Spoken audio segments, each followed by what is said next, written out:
What's up, everyone? Welcome back to Prod.cast. I'm Andric. I'm Basil. And I'm SK. And today we are going to do another podcast again. For those of you listening on Spotify, you might want to pop over to YouTube because in the previous podcast episodes that I've released on YouTube, it's actually just a very simple visual. Like you see our faces, our names, and just the audio waveline. But today we're trying something different. We are actually having a visual Video. so you can see all of us. Right, so we are weird, trying something new, but if you do enjoy it, let us know down in the comments, or at least give the video a like or subscribe to us, and we'll know that you enjoy. We can do more of this kind of style where you can see how we actually record and see our expressions or what while we talk about topics that we hold close to us, lah. Yeah. Okay. So today we are going to be talking about kind of a heavy topic, but it's a nice reality check as well. So this topic is suggested by Basil. It is the real cost of working for yourself in Singapore. Basil, do you want to start us off? Yeah, so I only came up with this topic because, it's something that we all can relate to. Mm-hmm. It's something that I guess warrants some sort of a serious discussion. And I think it's something that has become a lot more important, especially now that some of us... Well, actually, all of us have already been self-employed for 10 years, or coming to.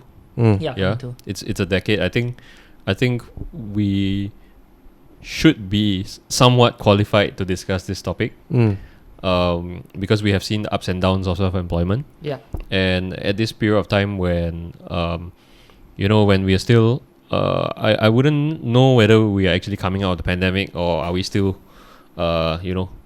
drowning within it, but a lot of businesses have closed down over the past year. Yeah. And strangely enough, a lot of new businesses have started. Oh yeah, that's true. Opportunities have come and gone during the pandemic, and I would say that hopefully we are going to be the survivors. So we are going to form the. It's looking likely that we will be forming the core of the self-employed workforce, especially since we are the ones that came before, got affected, and then we are still moving ahead. So I would just like to know and discuss with you guys, like over the past few years, right? Maybe this is something that could be helpful to people who are coming in to self-employment, or it could be, like Andric said, a reality check. Yeah. For people, for our peers and people like us who have been in it for a while. So I would just like to discuss, like, what do you guys feel is the real cost of working for yourself here in Singapore? Like, over the few years, I think we've got about an hour, I think. Yeah. And we can talk about, the various aspects of being self-employed, the ups and downs, what went well for us, what didn't go so well, and also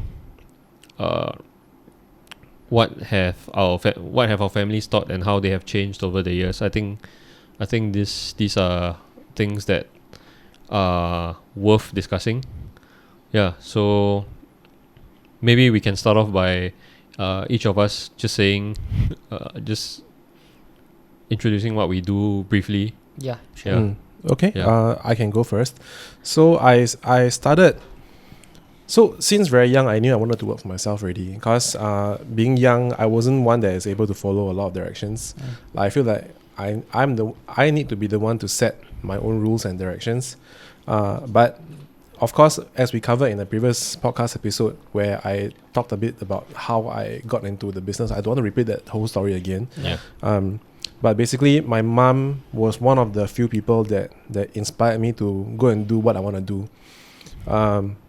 So immediately after I finished national service, I went to, I didn't even think about it for much. I mean, I held a job for about 6 to 8 months, but then while doing that, I went to apply for a company to do it with Accra, I think.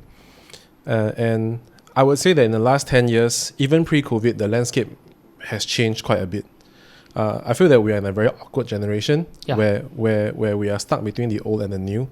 But I guess maybe that's what every generation feels in their prime. No, I think Well, just to cut in, I think our situation is a bit unique because we are the generation that remembers what it was like before the internet. Yeah. So, I would think it's pretty fair to say that without the internet, without the digital revolution, so to speak, right, a lot of us wouldn't be able to come into the industry so easily. Yeah. We are the generation that remembers the time before the internet while still being good with the internet. Correct. Because our parents' generation is not that good with the internet. I wouldn't even say our parents. I would say even 10 years before us, they are still struggling. A little bit. Yeah. So I guess you can either, like, you can see it one of two ways, whether you see our generation as a good thing or not. It really depends on your perspective. But I think so far it has been good to me. I guess I've been lucky. I don't think there is a straight answer to what is the real cost of working for yourself, because we've had that 10 years of experience already, and even pre-COVID, every day is a mystery. Like the next day is a mystery. For all we know, in the next coming month, I will have no clients, and then I might be forced to shut down, like a lot of my friends did. But I feel that I'm glad you wanted to talk about this topic, because in the last year, ever since COVID hit, I feel that everything has sped up. Companies that would have died sooner or later died within a year. Even freelancer friends that I have were not able to carry on doing shooting as their passion and their career, but they had to change jobs to be GrabFood drivers and stuff like that. Which I mean, not saying that it's not a decent job or whatever. It's a means of earning money for your family. It's not a career, basically. Yeah, it's not a career. Right? But it's just a job. It's not a career. And I don't look down on it. Of course not, because but it just feels a bit disheartening, because I do know some of these friends that their passion really is in shooting, and seeing that because they are not able to get new fresh clients, so to speak, or their clients leave them because they are holding their wallets closer to them, they are not able to sustain. So it feels a bit heartbreaking for me. So I don't really know what else to feel for now lah. Maybe SK, you want to go? I have a very unique situation actually, because I think I'm probably out of the three of you, I'm the only one who actually have went through a full-time job even in between my freelance period of time, or even my self-employed period of time. I started off as a self-employed at the same time as you did. Yeah. Because I was starting off with we went into business together. Yeah, we went into business together, but I was the first one to drop off. Yeah. Because I realized that I went head on without any preparation mentally, like what exactly I need to expect as a freelancer, like the ability to sustain yourself if there are no clients, no businesses, and B, the ability to go and find businesses. That's the most important thing. Like I just didn't have that. Then I spent another probably 3 years as a full-timer, but in a different industry. And then I went out and again become a self-employed myself.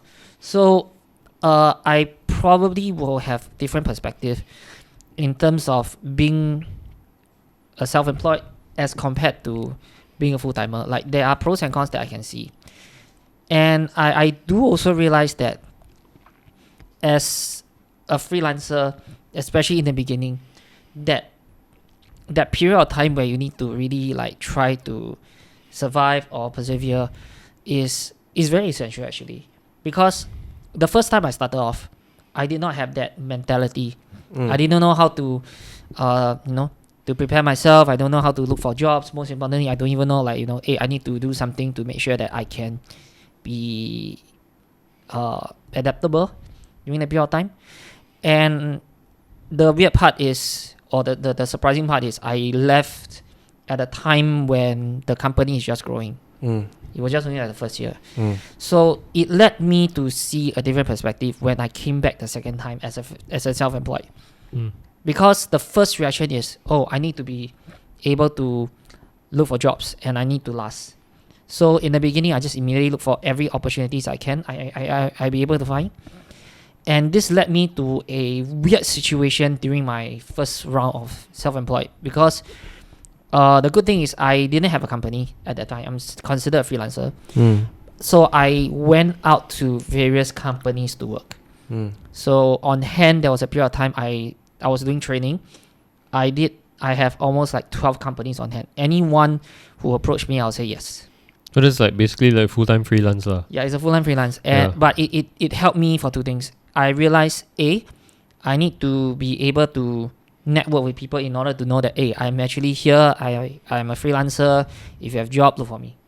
So that is something that I started to build myself on. The ability to go out there and look out for opportunities. Then at the same time, I realized that also at the same time being adaptable. You give me something right now and I will just say yes, and I will try to figure out later on. And I did fumble my way, but at the very least, I won't feel the disheartening that I have during my first time when I started out. Which also led me to, like, this post-pandemic was something that I didn't expect myself to be in, because I was venturing into tuition or English language tuition during the time before the pandemic starts, and I only did like I think around half a year. So I went to this particular company as a freelancer or part-timer, and they were introducing online teaching, which at that time no one actually did it. So they actually prepared their own platform, they have their own system, everything was nicely done. And I was grateful because at the same time, as someone who is not officially in the company as a full-timer, they could have just chucked me aside and said, when this happens or when I have an online platform, I don't think so you're suitable because you're not part of our company. And they didn't do that. Instead, they really gave me the opportunity to experience that. So even before the pandemic happened, I was actually doing something along that line. So when the pandemic happens, when everyone closed down, at the period of time no one knows what to do, I already had like 2 months experience prior. So I roughly know, I need to have this, I need to have that. So what everybody was like struggling, how should I do this, how should I do that? I'm actually experimenting things about what I need to do to make my lesson better or to make my presentation better. So these are things that suddenly helped me a lot. So I realized that the ability to really say yes to opportunities, especially as a freelancer, you need that kind of mindset that everything is a yes, and it did help me a lot. Yeah, so I think I do have people or friends who didn't have the opportunity that I did, and they were still doing like training, and at the point of time a lot of training opportunities were not there for them, even if they say there is there's online teaching and whatsoever. But suddenly that portion came to me, and I was able to survive this pandemic with that help. So I definitely think that I wouldn't be able to do what I did if I don't have the previous experience failing, and also my second chance becoming a self-employed.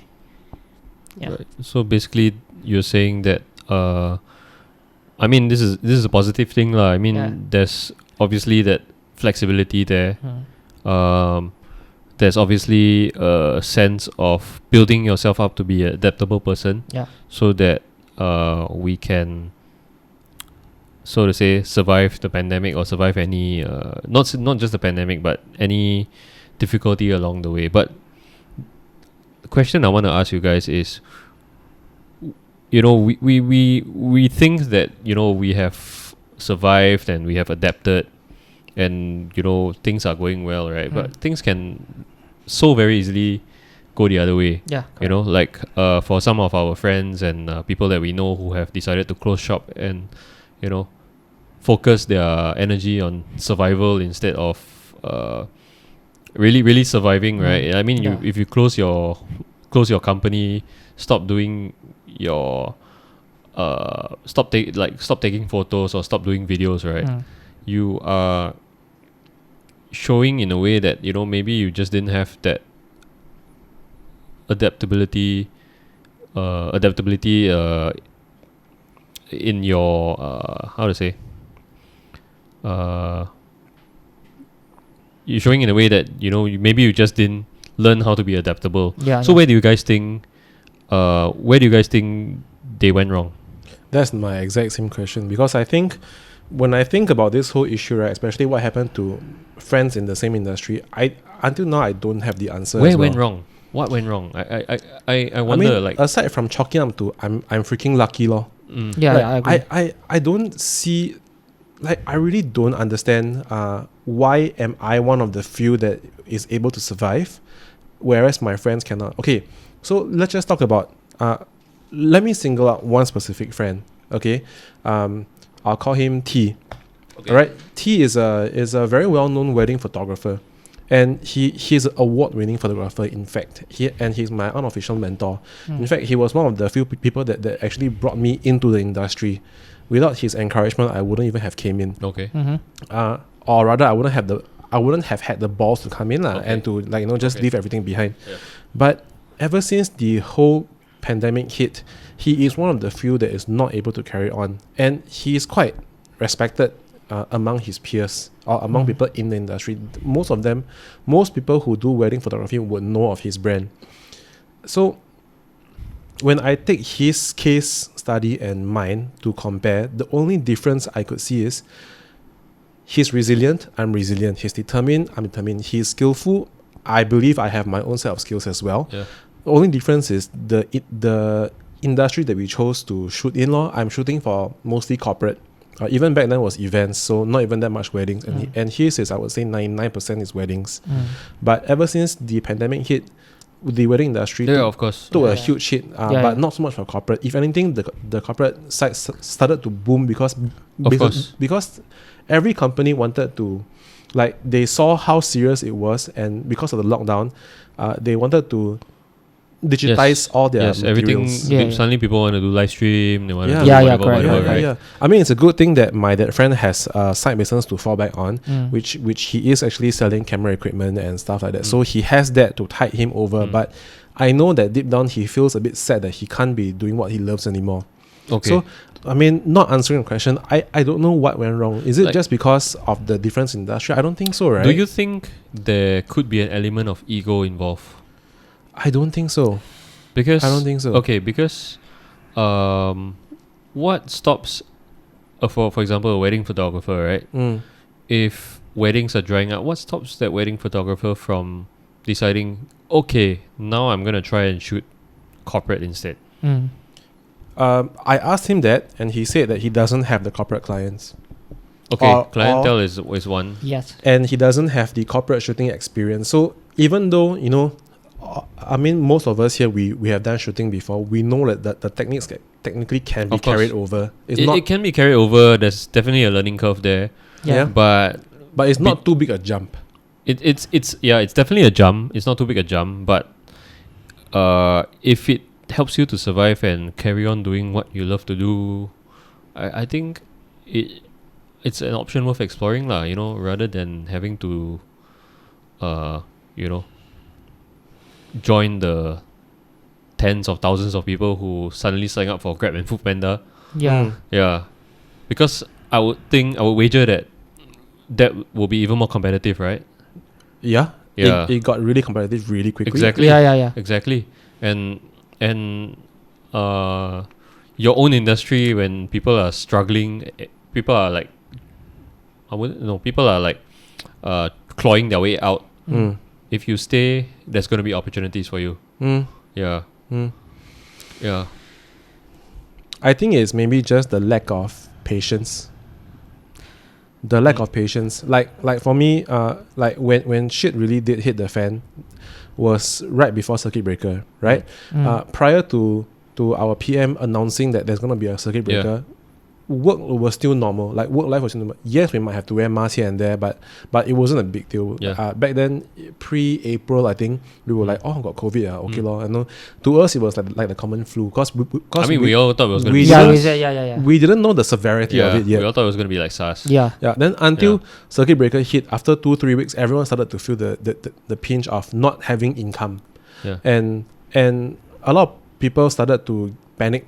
So they didn't have the patience to wait it out and stick around to see how would the industry be like? So they quickly went to sign up with something else, and from something that it was part-time became full-time. And then now it's a bit hard for them to jump back in again because our industry is getting repopulated again by newer people. By newer people, yes. Who are charging lower. Yes. So now it's even harder for them to come back in. Yep. I think one thing that I would say that maybe for my case, because it did hit me hard prior to that as well. Like even though I have the chance to do online and I'm earlier than anybody else, but like I said, there were still consideration that my position as a part-timer did affected me during the time. The tuition center was like, maybe for now we'll just pause first for maybe say 2 months and then we'll see how it goes. I have one particular student, so most of my classes were stopped at the time. So it did hit me hard, but at the same time, I would say that it's bigger than just waiting it out. It's also at the same time, how many people are willing to sit down there and go, now we have this particular thing happening. Now, like you said, shit hit the fan. Pardon my language. So then, how many people will just sit down and go, I need to move my direction. Right now, I'm having this group of clientele which I cannot look for. Can I look for something else? Like, at that point in time, that was what happened to me as compared to some of my peers who are doing almost the same industry as I did.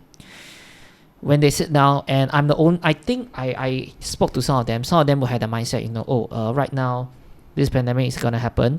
Whether or not, is it long term or short term, it doesn't matter. But right now, can I do something else to it? So there is that underlying thing of whether they are willing to sit down and think about that. Because it's not just about learning curve. It's also about what if I go into this particular thing and it's an uncharted territory now.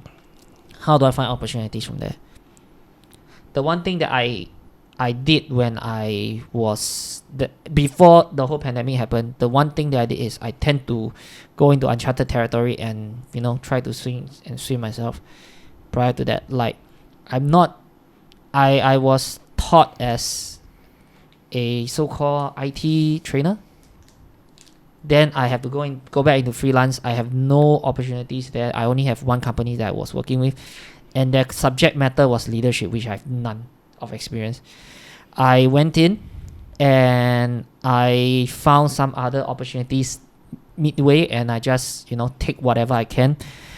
Again, I went into companies which I have no idea what they are talking about or what they are teaching. I taught chess.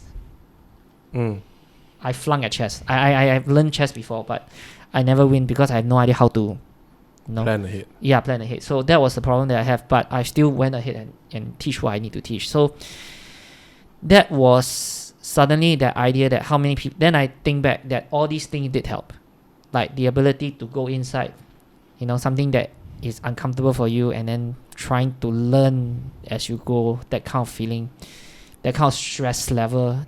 I don't think so. A lot of people will have that even if you are you are boss of your own. I don't think so many people have the mindset that they need to do that. Like they will have they need to constantly have that feeling. I don't know. Okay, so like moving from this to something that's slightly related. Yeah. We're talking about adaptability and flexibility, right? Yeah. For you guys,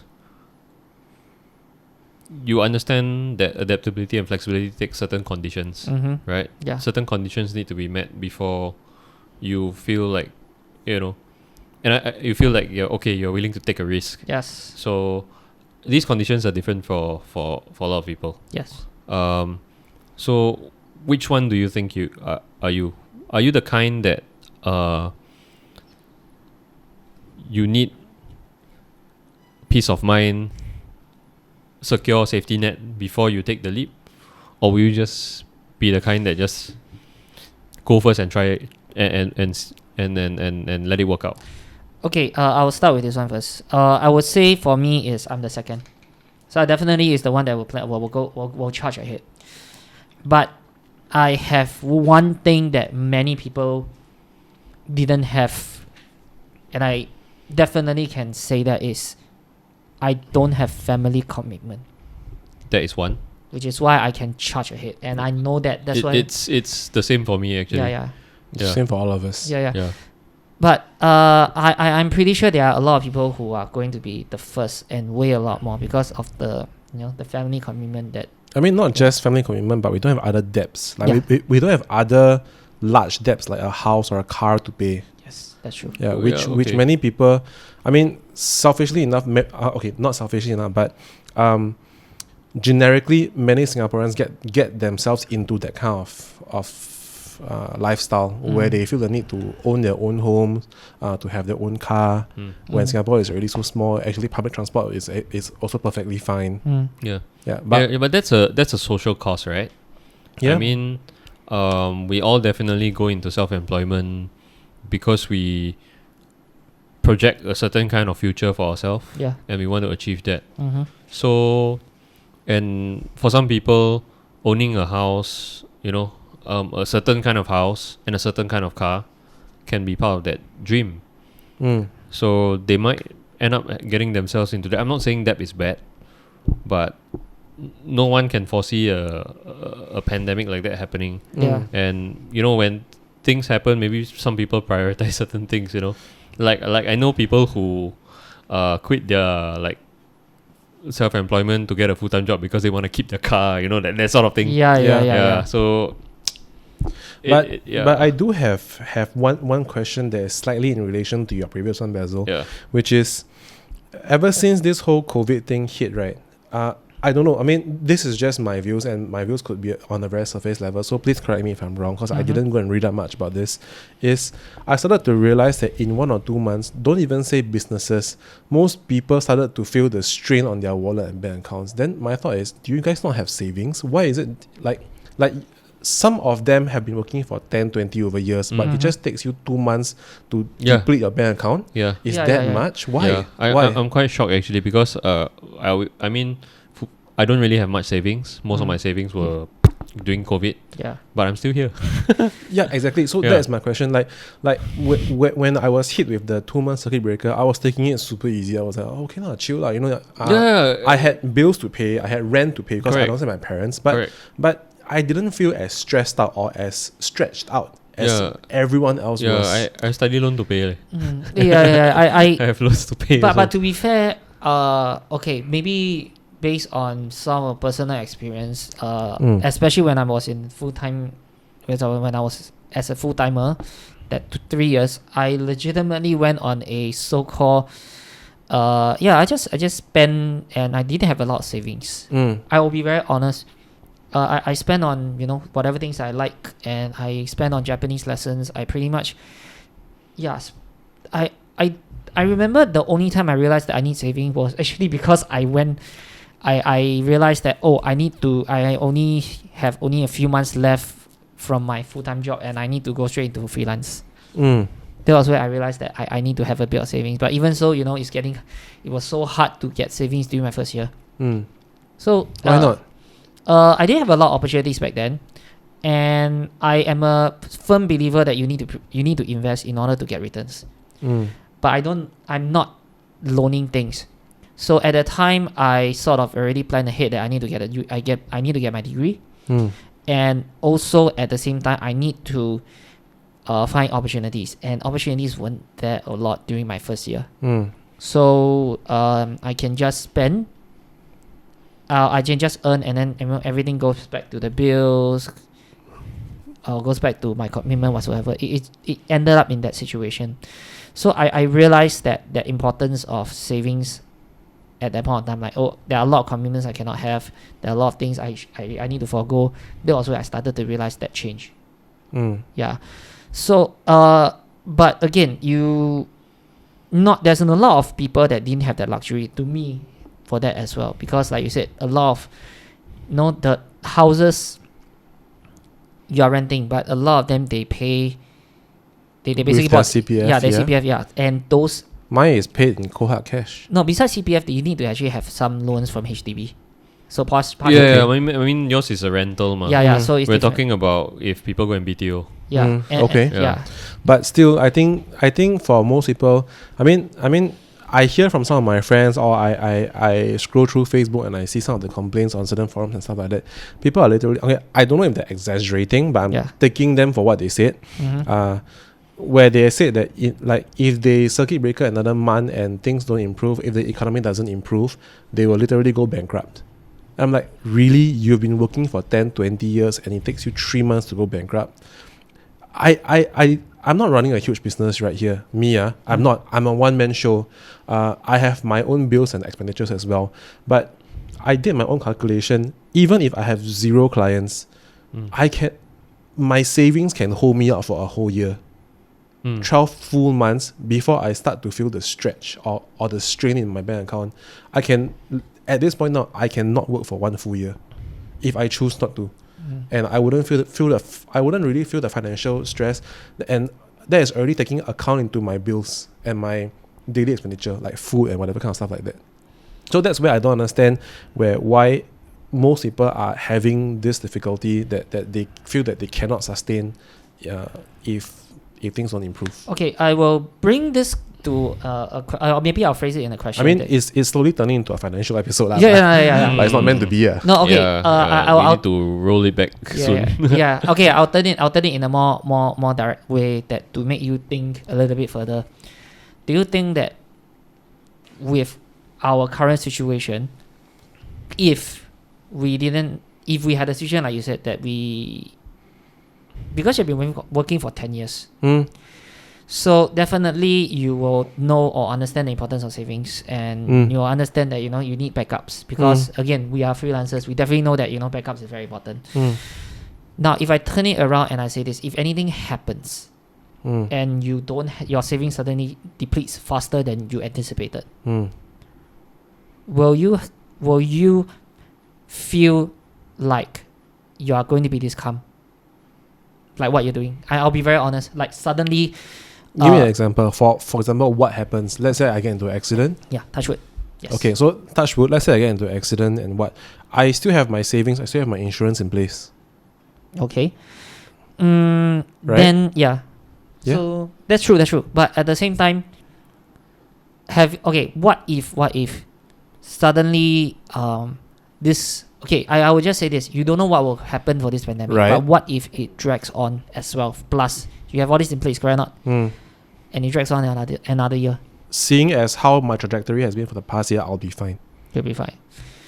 No, I understand where he's coming from. Because I did recently I did attend this conversation. Yes. Where it was suggested that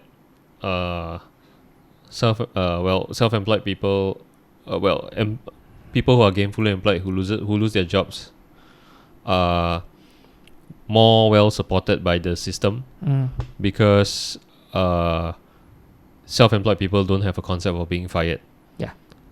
So I would say that I don't quite agree with that statement, because we technically can get fired on a daily basis. Yeah, that's true. It's a different form of firing. It's a different form of how to say the receptibility is different. Yes. Your mental state is different. Yes. Because for us it's a regular occurrence. Like I'm not defending the statement, but I think that's what he meant. Yeah. Like when you are gainfully employed by an employer, you get comfortable in that kind of environment, and you suddenly lose that kind of safety net. Then you will feel like shit lah. No matter what, what opportunities are still there presented. Then after you explain, I think I understand more clearly what he meant. Okay, so then I have a 2-part answer. Yeah.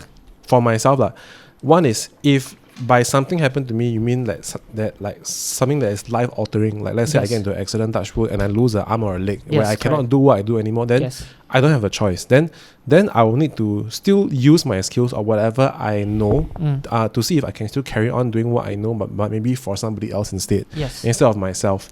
But if it's really just to say that the economy is so bad that I have 0 clients and I'm not able to do what I do, but I'm still in the pink of health. Yes. I will still find something for myself to do. But I believe knowing my character, I will still want to work for myself for as long as I can. Yeah, definitely. Okay, that is you have to understand why this particular thing happened, because comfortability is one thing. And secondly, we are always on our toes. Yeah. So we are definitely going to think ahead about what is going to happen. And if anything touch would happen or any extra things happen that beyond our control, we will know how we should react. But the question is, how many people really will think that way or will have the same reaction? If you look at the forum, you can look at even Facebook itself. How many of them really deep down inside? I actually post some questions to them. Like, you'll constantly blame. I'm not trying to be political here. Like, you don't constantly blame, like, the situation or the government whatsoever, and then they keep claiming about certain policies whatsoever. And I turn around and ask that question before. We have this opportunity. We can actually, upgrade ourselves. We can actually try to become adaptable. Why can't you do it? No one can answer. So you can see that mindset of, this is what I'm doing. I'm comfortable with this. I don't want to step out. And, my trajectory is only like maybe say few months instead of years. There are a lot of people who actually had that. Are in that bubble. I get where you're coming from. Then I think Basil is right. I think then there comes in place with a little bit of ego and entitlement. Yes. It's ego. It's also like basically they cannot process lah. They cannot program in. Yeah. Like they're just not humble. Yeah. I mean, to put it extremely frankly lah. To put it in a different sense, right? How have you ever rejected a job because you thought it's beneath you? In terms of any job? I did. I've rejected a job because I thought the pay was beneath me, but not the job scope. Don't say the pay. No. Job scope, no. Yeah, I've done it many times. I have not. Yeah. If you say beneath, for me is if I move on to a certain direction and I realize that I really don't want to have anything to do with that. Yes. Okay, so I have a different answer than you, right? So why did you answer that way? And I will tell you why I answered that way. Why did I answer no? Yeah, no, why did you accept the job? And I'll tell you why I didn't accept the job. Okay, because for me is the very first reason is shooting has always been the core reason that brings me joy and happiness. So whatever it is that I shoot, as long as it pays the bills, it's fine. There are some projects that I'm not extremely proud of. Maybe it was not shot well. Maybe the concept wasn't very good, but the client insisted to be this way. But I just think, okay, fine. As long as I'm paid, it pays the bills. I have the funds to do what I want to do, which is one of the reasons why we started Prod.cast, because then we have full creative control for that. But yeah, I think my reasoning is just very simple. I have never turned down a job because I thought the job scope was beneath me. I've only turned it down because I thought the pay was beneath me or the client was difficult to work with. Right. Other than that, I don't disrespect job scopes. Not saying that you do. If you do, turn it down lah. Right. But that's my reason. Well, I mean, from my end, I mean, this is the real is a cost. Yeah. We're coming back to the cost. Yes. Yeah. Yeah. So nice segue. We're coming back to the cost. Okay. Over the years, I've always felt that I wanted to build this company in a specific direction. Yeah. Right. So I've heard this phrase before, I can't remember from who, that says if you want to make feature films, you've got to make feature films. So for me, I kept on thinking, okay, if I want to tell stories, I've got to make stories, right? So I just went along my way in that direction, and as much as I can. Of course, I do some jobs that I don't really like promote on our profile. As long as the pay is good. But then I've also turned down jobs that I think I don't want to dip my toes into this. So I've always felt that, okay, one is obviously I'm guided by the finance, by the financial aspect of it. If I feel that I really need the money, just bite the bullet and do lor. But also need to see whether the client is good to work with lah.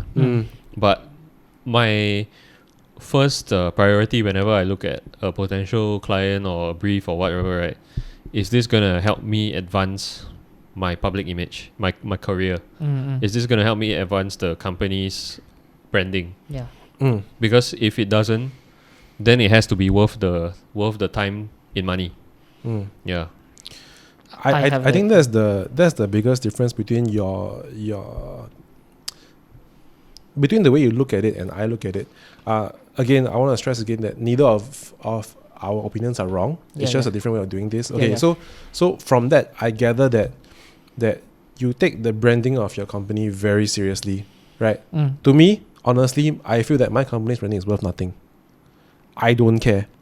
I do not care what my company's reputation is, because I can close down my company today, open another one tomorrow, and close it down again and open a new one the following day, and it will be the same thing. Because the skills lie within me. And I feel that I have that freedom to say this now because I'm a one-man show, which also ties into why I don't turn down jobs, because it's a one-man show. I don't feel that I'm big enough or my company branding is large enough to be too concerned with how my company's image is.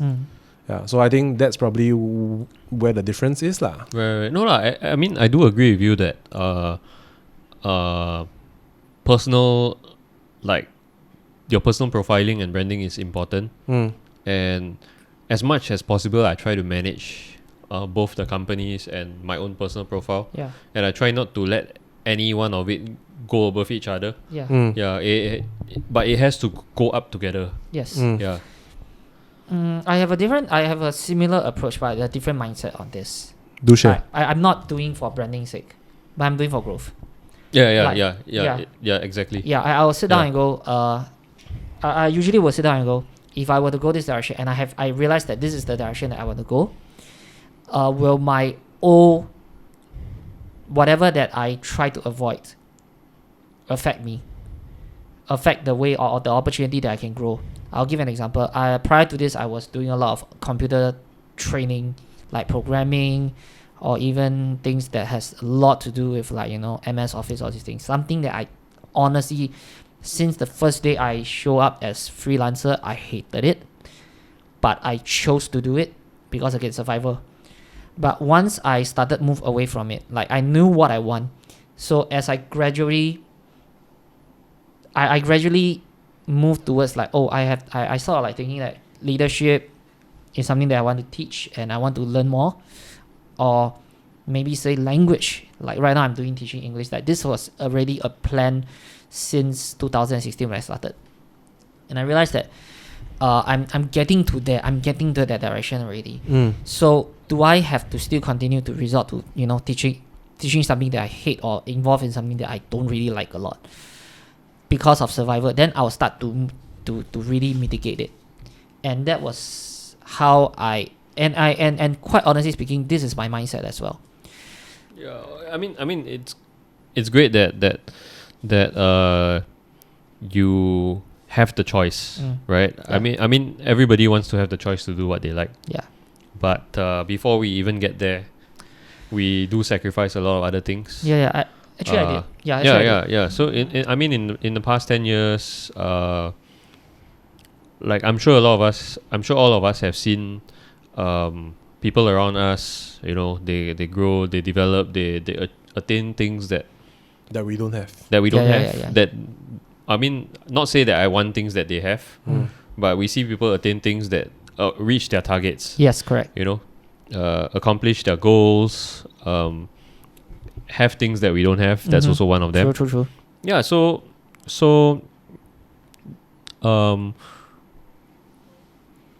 of course, we all come into self-employment for, like I mentioned earlier, for the sake of achieving that a certain lifestyle or a certain end result that we want, right? So what? And we have seen a lot of friends who have dropped out over the years because they couldn't handle the costs of it. Like we're talking about the social costs. Yeah. The financial costs. Yes. What keeps you going? Okay, I'll start first. Okay. What keeps me going? I I don't know. Maybe this is something that will sound very superficial. Well, I mean, despite all the challenges that you face. I have been in different positions: full-timer, freelancer, and also self-employed as a boss as well. And I realized that the only way that I can really push myself to grow is to become self-employed. That's for me. No, but the question is, what keeps you going? What keeps you going? The ability or the opportunity for me to really learn new things. I learned more. So you are hungry for knowledge. I'm hungry for growth. Yeah, for growth actually. I'm hungry for growth. It's quite a positive thing. Yeah, that's fair. Yeah. That's fair. But what? Okay, say, what do you think is your what is the outcome that you want to achieve from this? At the end of the day, I think one of the ability that I hope to have is I want to Break build. free? No, I want to build. No, yeah, no. I really want to build something. I wouldn't say a business, but build something. A legacy. Yeah, a legacy of You want a myself. legacy for yourself. I want to to leave something behind so that you can eventually leave this world with no regrets. That's one of the most common things I hear, but it's very superficial. That's but what I said. It's not. No, It's not superficial at all. I mean, why? It's a very good motivator. Yeah.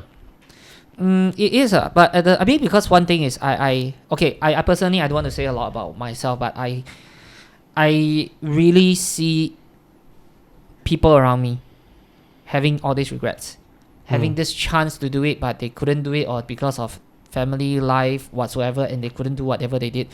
I realized that I have the opportunity to do it, and I really want to make that happen. So there's a bit of fear in it as well. Yes. That if I couldn't do it. I think there's a little bit of fear in all of us. Yeah. Of course.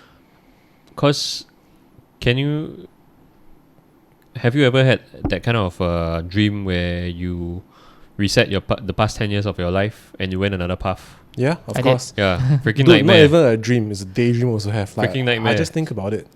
And my answer to your question is just a lot shorter. It's the only thing I know how to do. Okay. Okay. Like, it's a freaking nightmare. I mean, you guys all know that I used to want to be a police officer, right? Yeah.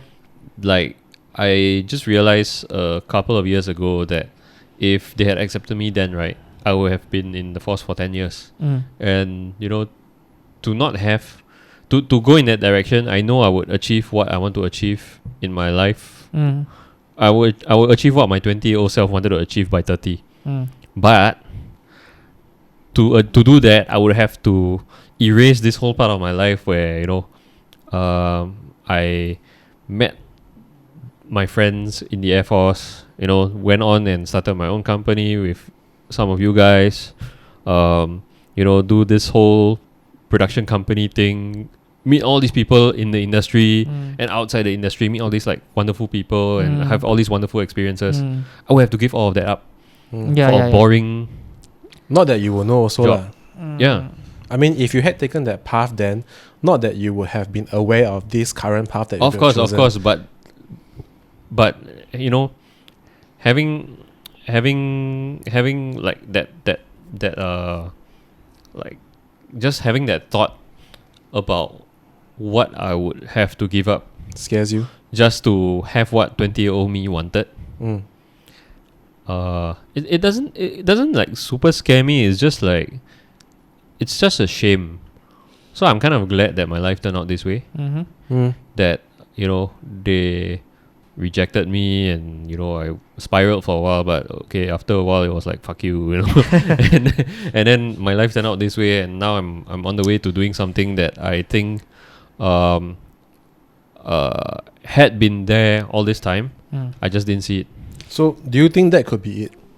That could be the reason that separates us from our friends that were not able to stay in the industry longer, which is the focus. I think the fact that we don't go and think about other stuff other than to just how do we do this, like how do we keep going on.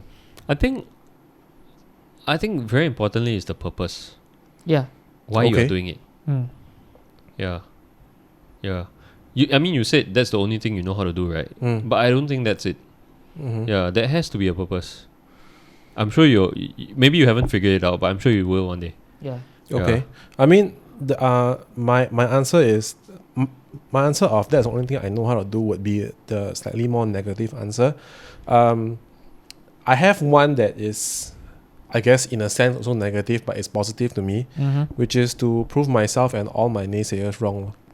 I have always been able to use that negative energy and turn it into something positive. Yeah, I mean, I'm sure all of us have. Yeah, we do. Yeah, do. Have so done so so. so that would be my second answer to that, which is just to prove that I can do it lah. You know, I'm not very educated. I didn't study to I didn't follow the social stigma and study to poly or JC or uni or what. I stopped at ITE, and now knowing the fact that I'm earning more than some of my friends that finish uni, it gives me a bit of pleasure. Yeah. Okay, so I guess, well, I think trying to unpack that, I think your purpose might be you want to prove that you can do it and do it better. Possibly Succeed in life better than what people believe that you can. Yeah, That's a pretty good purpose, actually. Yeah. Actually, that's a great purpose. No, I actually like that Yeah. kind of purpose. I mean, it's a bit more of a negative positive motivator. well, I mean, both of us are not. I mean, we are uni grads, but we are not exactly like uni grads. Yeah. I mean, we're not like local U. yeah. But of course, me saying this does not mean that I look down on anybody else who are holding a 9-to-5 job. I think that is nothing wrong at all. I don't go and think about it, but I guess whatever works, whatever my motivation is to take me to where I want to be, as long as it works and it doesn't hurt anybody else, I think it's fine. So even for you, Yeah. Well, I mean, all this talk about like cause and purpose and all this aside, right?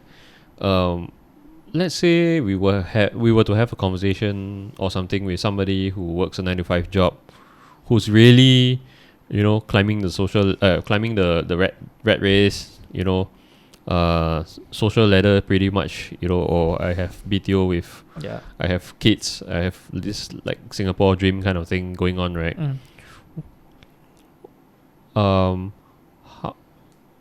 What would you like to say to this person? Or rather, of course, there's. I mean, wait. Let me balik. Okay. So, in relation, maybe before we close, maybe just as a closing kind of thing, right? Sure. We've spoken about some of the social costs. We've spoken about how, like, financial costs may be there initially, but for some reason we seem to be able to manage it a lot better than our gainfully employed friends. But then the social stigma of being self-employed is still quite strong in Singapore. Yeah. So, what do you guys think can be done, or what would you like to say to somebody who's or who's gainfully employed in order to mitigate that? What do you think we need in society? I think our current society works fine. Okay. I think there are some people meant to hold a 9-to-5 job. There are some people. Oh no, that of course. Of course. No, I believe everybody have their role in society, lah. But I also believe that I think people should have a lot more empathy for each other, especially people like us, because how do I say this? Like, have you ever seen? Okay, because have you ever seen like somebody who has like his own business that maybe it's a product that's also available overseas, but people will prefer to support the overseas product more than the local one. Oh yeah. Yeah. So I don't know, man. Maybe this is a whole other topic of its own. Yeah, Yeah. it is. Yeah. I think one of the things that I would usually say is, for me, I'll always put it across that I won't judge what are your challenges or what benefits you. So don't come over and put that onto me. Mm. That is probably actually you're right. Yeah, I'll express that You're also. But at the same time, I will also make it very clear like why I'm doing it. Like I will definitely tell, okay, these are my goals, this is what I'm going to do, and I want to make sure that I can achieve that. And I can't do that if I'm holding on to a full-time job at times. Yeah. I'm not saying, and I'll always acknowledge that I sacrifice one very important factor, and that is stability.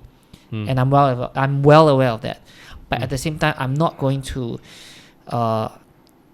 because that I want that stability and lose what I have been working hard for so long. So I will always put it up front that these are the goals that I have, and I want to make sure that I will always tell people that rest assured that these are the goals and I'm working towards it. I'm not going to rest on my laurels at any point in time just because I finally get the stability sometimes.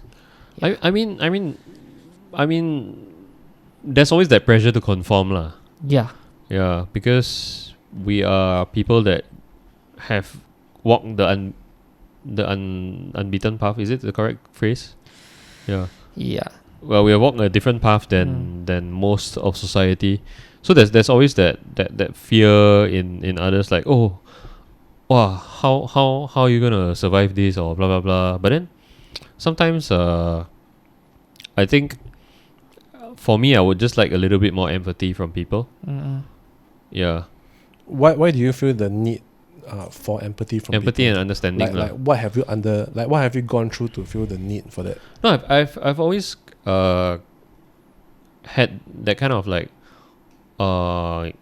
sometimes you feel like people feel like you're inadequate or whatever because you're just not on the same level as them. Okay. But then at this age you don't have a job that pays you a certain amount of salary, or you're not into investing, or you don't have a driving license. How come?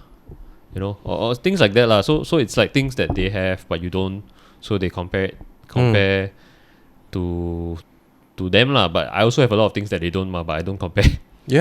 So like and the only reason why they do all this comparing, right? Sometimes it's also to make themselves feel better. Yeah, that's true. Because like we mentioned earlier, right? There's always that fear within us of what if we don't do what we're passionate about. And I believe that for a lot of these people, they're not passionate at their 9-to-5 jobs. They have dreams. Everyone has dreams. Yes. Yeah. But for some of them, they're just like, so far off, so far away from, being able to fulfill their dream. Maybe they told themselves that, okay, I'm just going to work this job so I can, save enough money so that I can achieve my dream or do what I want to do. But, eventually it becomes a cycle and they get stuck in there. And then, 10 years pass, 20 years pass, 30 years pass. I think this goes a little bit into our education system as well. I believe that from young we are taught to, to set our goals, to set our dreams. So the majority of the populace, they know what their dreams are. They know what their goals are. So they take a path where they don't necessarily enjoy the journey, but they know that they will get there. But whereas for us, we are on the other side of the coin where we chose a path that we enjoy the journey. Right? You do shoots, I do shoots, he does teaching. We enjoy the journey, but we are not sure whether we will ever reach the end goal or not. And what even is the end goal. So I think that's where the difference lies. We enjoy every day of our work. They might not, but they get the rewards lor. We obviously hope to get the rewards, but later.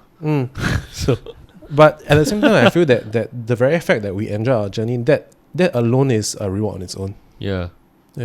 Of looking forward to go into work, of being able to say I love my job.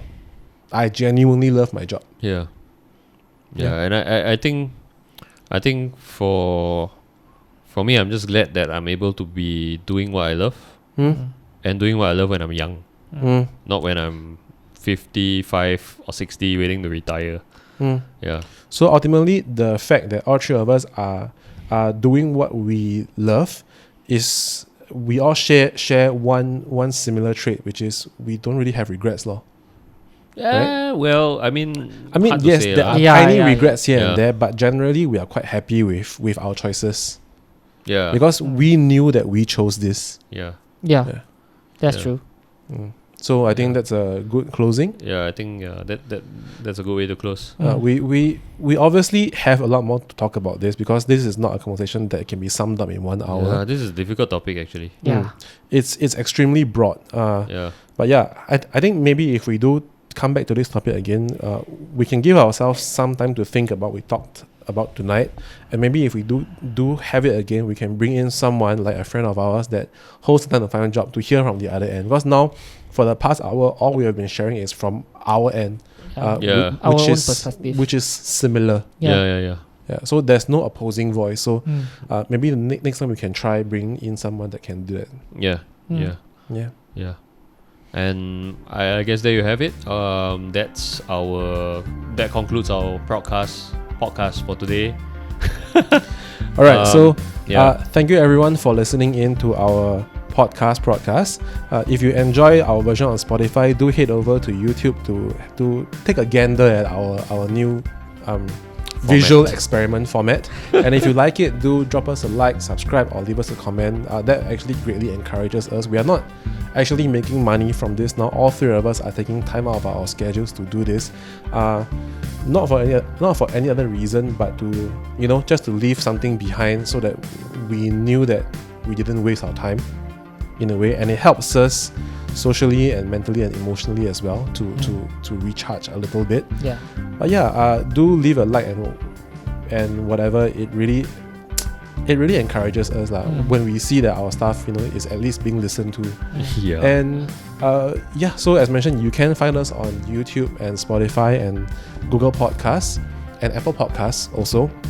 We are not on Facebook or Instagram yet because we don't have a large enough following and we don't feel that it's ready. But if you do want to get in touch with us or talk to us, you can just drop us a YouTube comment. Other than that, we will sign out here and bye. Hi. Bye.